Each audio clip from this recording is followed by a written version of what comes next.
and girls, we're going to start a new unit. We're going to be reading some poetry and working on some of our poetry standards. Poetry is a lot of fun in second grade because there's a little bit of repetition, there's rhyme, there's funness with reading. Now, with that, there are some important terms you need to know about poetry, because if I'm asking you to go to a certain line or stanza, you might go, what do you mean by that, Mrs. Miller?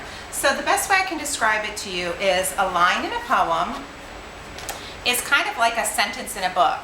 So if you look at the lines in the poem, they don't necessarily have a period at the end.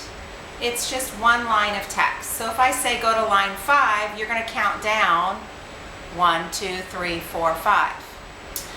The next word that I wanted to kind of talk about, that when we talk about poems we use, is called stanzas. Stanzas, the best way I can describe, are like paragraphs in a book.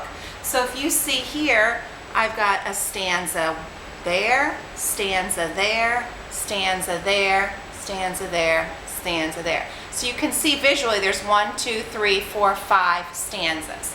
And within each stanza, you'll see there's 4 lines of text.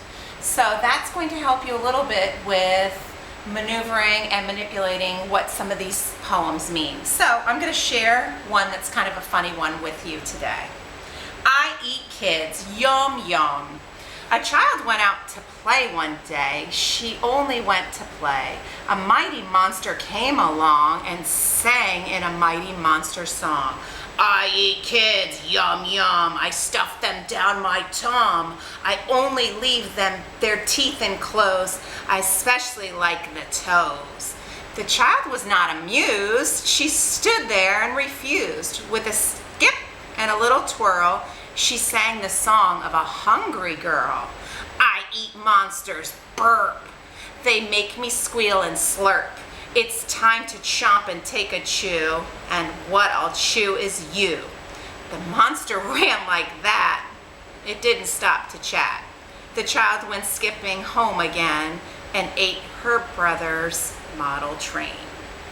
So in this text, you kind of heard like a little rhythm and a rate to my reading. It's not like regular reading. We kind of read it almost like you're singing. And in fact, a lot of songs could be viewed as poetry as well. So stay tuned for our next lesson. We're going to talk about some of the things that poets do.